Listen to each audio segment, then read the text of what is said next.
Namaskaram to my gurus in the audience, Sridhar Uncle and Geeta Auntie. Thank you for being here.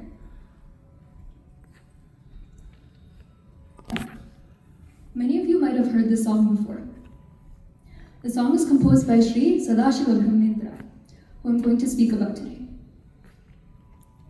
Just for a little bit of introduction, Sri Sadasiva Brahmendra was born in Madurai, Tamil Nadu, and from a very young age, he had detached himself from worldly pleasures. He would often wander around in a trance-like state. He was a brilliant student, learned the Vedas and Samskrita. His parents noted his disinterest in materialistic things, so they thought if he got married, he would be more like everyone else. As his marriage date neared, he realized that his true purpose in life was self-realization, or Atma Sakshatkaram. I'm going to pause for a moment and go off script. Geeta Auntie and Shubha Auntie talked about the importance of composers. And I just want to reiterate that. Carnatic music is based on composers. Like, composers are the heart of our music. 300 years ago, when Sri Sadasiva Brahmendra was composing his kritis, Tyagaraja Swami, Sri Muthuswami Dikshidhar, Sri Shyama Shastri, when they were all composing their kritis, there weren't any recordings. You couldn't take a video and post it online. You couldn't send lyrics to other people. But why do we still sing their kritis today? It's because of the bhakti, the devotion and the roots in Vedanta that all of these composers had. Most of us know the story of the Ramayana. Some of us have even read the scripture. But Tyagaraja Swami lived Ramayana. He experienced it. And I think that the least that we can do as students of music, listeners of Carnatic music, is please pay attention to the lyrics. To all the students, when you're singing, please make sure you're getting your pronunciation correct. That is the very least we can do as students. Learn Sanskritam, learn Telugu, learn Kannada, learn Tamil, Malayalam. There are so many different languages that all these composers poured their hearts out into composing these kritis in. With that, I want to continue my presentation. So, Sri Sadasiva Brahmendra, he left home and he went to Kanchipuram, where he met Sri Paramashivendra Saraswati Swami, who was the 57th pontiff of the Kanchi Kamakoti Peetham. Swamiji took him in as a disciple, and this is where he got his name, Sadasiva Brahmendra Saraswati. His respect for his guru was so immense that once, when Sri Brahmendra was debating with another scholar, the debate got very intense, and Sri Paramashivendra Saraswati Swami came outside and said to Sri Brahmendra, "Why don't you keep quiet?"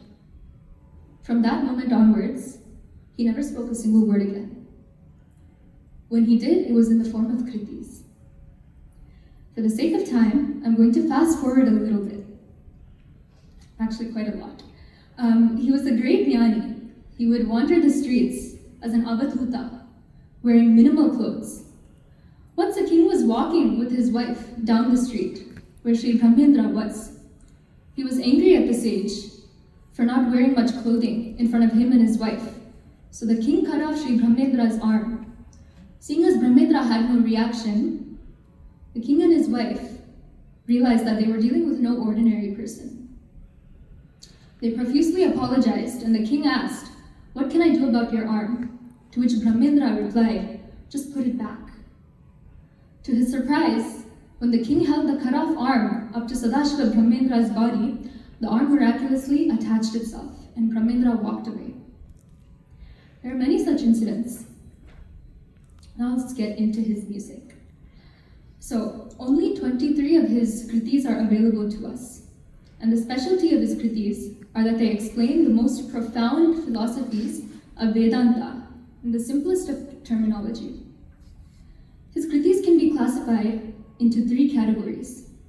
The first category being kritis which are bhakti kritis. Here we see kritis that emphasize the bhakti towards the Lord as different forms of the Brahman, Rama, Krishna, etc. In this category, we see kritis such as Bhajare Gopalam, Bhajare Raghuviram, and one of his most popular kritis, which I will now sing. Please excuse me if there are any mishaps in my singing. I'm not used to singing and talking. I'll let me sing.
This kriti, you see his mudra, Paramahamsa, which appears as Hamsa in certain of his other kritis. The Anupallavi of this kriti, Sri Brahmendra describes yogis contemplating on Krishna playing the flute. So like this in many of his kritis, you see the bhakti and worship of different forms of Brahman, known as the Sagunopasana. In the next category, we have Upadesha kritis. We see kritis such as Chinta Nasti Khila. In this kriti, and I want you to pay attention to the lyrical structure and the meaning. In this kriti, he says, Shamadama Karuna Sampurnanam. For those who are filled with virtues like restraint, self-control, and compassion. Sadhu Samagama Samkirnanam.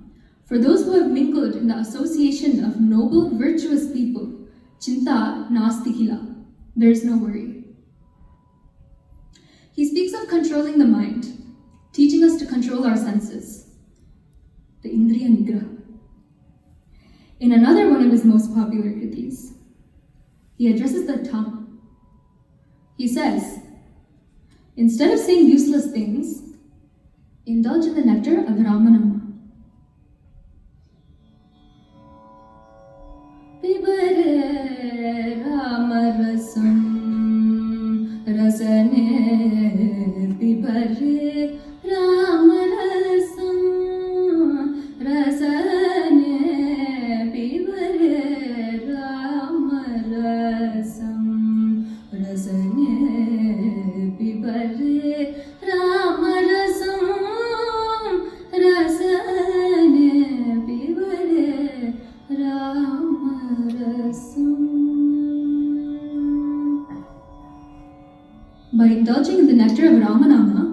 were gaining liberation from the cycle of birth and death.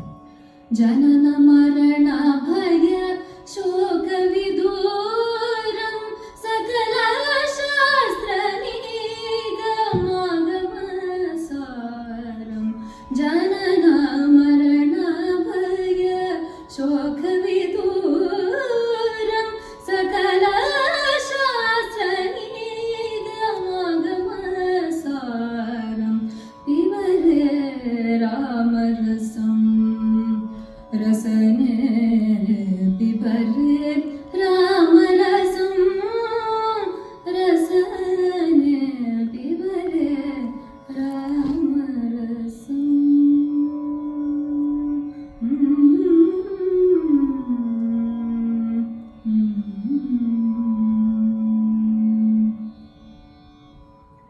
Coming to the third and final category.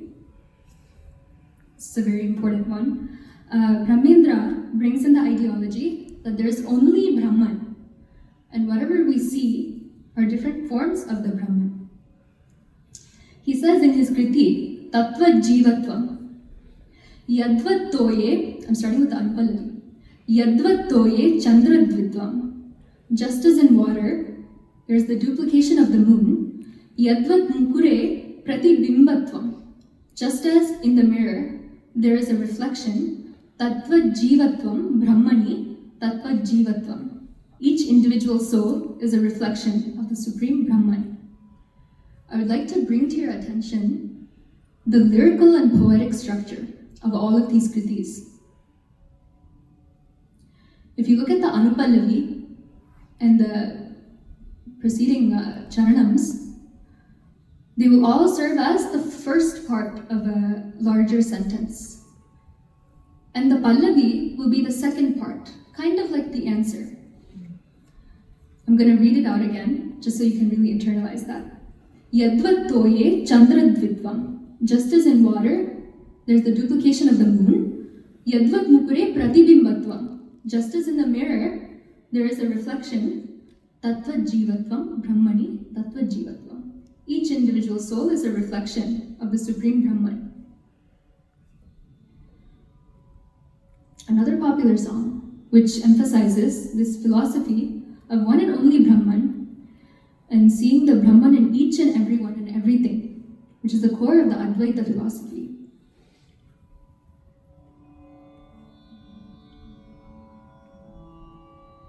Sarvam Brahmamayam Re Re Sarvam Brahmamayam Re Re Sarvam Brahmamayam Re Re Sarvam Brahmamayam Re Re Sarvam Brahmamayam Re Re Sarvam Brahmamayam.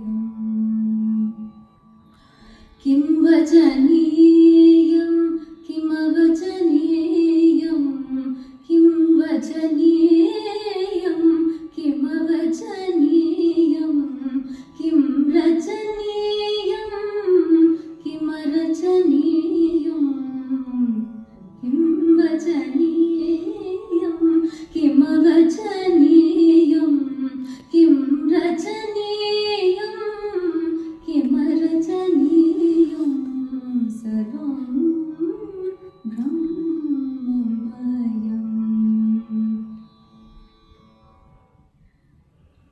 Kim Vachaniyam Kim Avachaniyam Kim Rajaniyam Kim Arachaniyam. The lyrics sound so simple. He says what to talk about, what not to talk about, what to compose, what not to compose. Sarvam Brahmamayam. Brahman is in everything. Brahman is the only truth. Again, note the second half of sentence, first half of sentence structure. But these are all profound philosophies. These are all profound parts of the Advaita philosophy, of Vedanta, and he explains it in such simple terminology. Anybody can sing these kritis. If I wanted to analyze his kritis in depth, it would take many lifetimes. For the sake of time, I've given a short introduction. I've barely scratched the surface. Even thinking of this Brahmajnani and his kritis and profound thoughts will do us a lot of good. I urge you all to do more research, listen to more of his kritis, really look at the meaning. And this is not just for Sri Sadasiva Brahmendra, this goes for any composer. Like I said earlier, these composers have lived these experiences.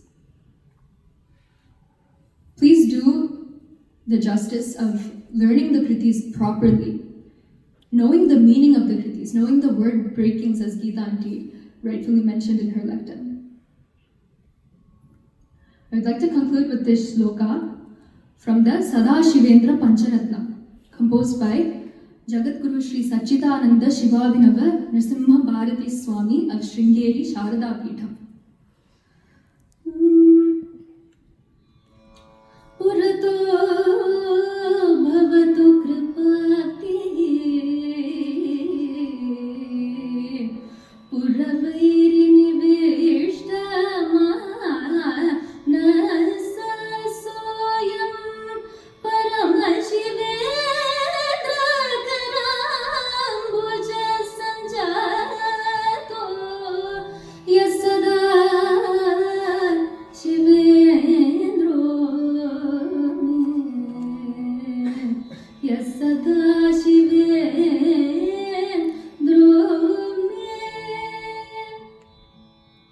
Sri Sadashiva Brahmendra is referred to as a Jivan Mukta, or a liberated soul. And he attained Mahasamadhi in 1756 in Nerur, which is in Tamil Nadu. If any of you are going to India, please try to see if you can visit. It's a very sacred place. He's said to have samadhis in 5 different places. I think Nerur is the one that people most commonly go to. But yeah, thank you so much to Madhu Uncle and to SIFA for this opportunity. I really had the pleasure of researching such a great composer. And yeah, I hope you all learned something.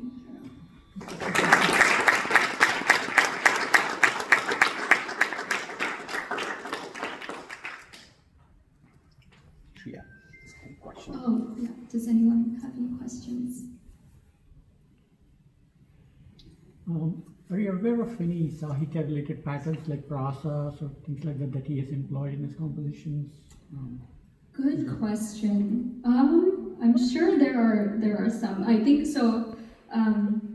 Like the one you mentioned about Kim Vachaniyam, Kim Avachaniyam. So Yeah. that's both Adi and in the last both seem to. Correct. Yeah. So in a lot of his kritis, he's known to have some sort of like rhyming scheme. Sometimes like an ABAB. So in the Tattva Jivatvam, he has Yadvat Toye Chandradvitvam, Yadvat Mukre Pratibimbatvam, and then everything in the preceding charnams, they all end in Tvam. Okay. Yeah, so things like that. Has he also set to music any compositions that we have? Not that we're aware of. So actually Gayati Vanamani, which I sang towards the beginning, I sang it in Hamsadvani. People sing it in Madhuvanti, like so many different ragams, Yamuna Kalyani. I think he composed so long ago that it's hard enough to keep track of the lyrics. I think so people just set different kritis to different tunes.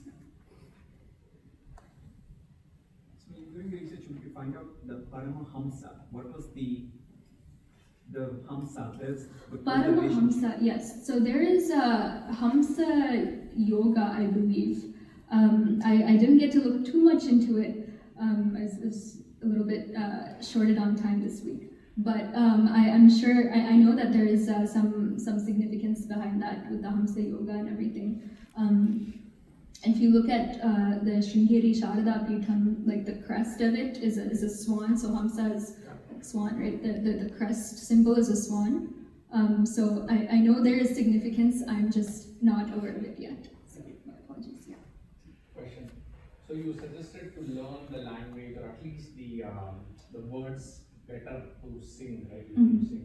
So any tips for the younger kids to learn? Because it's hard to learn the whole language. Of course, yeah. Yeah, so I don't know if I'm the right person to ask for this, but in a lot of like Muthuswami Dikshita Kritis, for example, a lot of the words will be very similar. Kamala will always be there, lotus. And you know, Swati Tirunal Maharaja, he uses Padma a lot. So these kind of, just knowing the composers and knowing, you know, what kind of phrases do they tend to use, and knowing like the meaning of that. I feel like the rest, if you, I mean, it's much easier if you know how to speak like one Indian language, but if you can speak one, then I feel like the rest you can, a lot of it you can use context clues and figure it out. It's still a work in progress for me, but yeah. So thank you so much for your passion plea on how to, you know, paying attention to the lyrics and everything. I felt that Sadasiva Brahmendra was like so scientific in his thing, like, you know, we're all manifestation of the universe. I felt like in 17th century he had figured it out before the current day scientific answer for it. My question is, why did you pick Sadasiva Brahmendra as your research topic? Yeah, so, well, okay, so my family, I think, you know, we're all like great devotees of the Sringeri Sharada Peetham. And so the acharyas in that Peetham have always revered Sri Sadashiva Brahmendra the most. As you know, one Brahmajnani who was not part of the Peetham, they always revered him a lot. So I mean, when I was talking to my mom about, you know, like what can I really talk about for this lectum, she was like, do Sri Sadashiva Brahmendra, because the other thing is, you've heard Bruhi Mukundeti, you've heard Pibare Ramarasam, so many of these kritis we've been hearing our whole lives, but we don't really know the person behind these kritis, right? And so, you know, I thought it would be a cool little thing to do. Yeah. I would like to answer the Hamsa question that he asked. Hamsa is Hamsa. I am Brahma. He was pronouncing or giving out that everyone is Brahma. Even while doing puja, we saw Hamsa, Soham, Hamsa. I am Brahma, Brahma is Brahma. I see. So that is a Hamsa. Okay, got it. Thank you.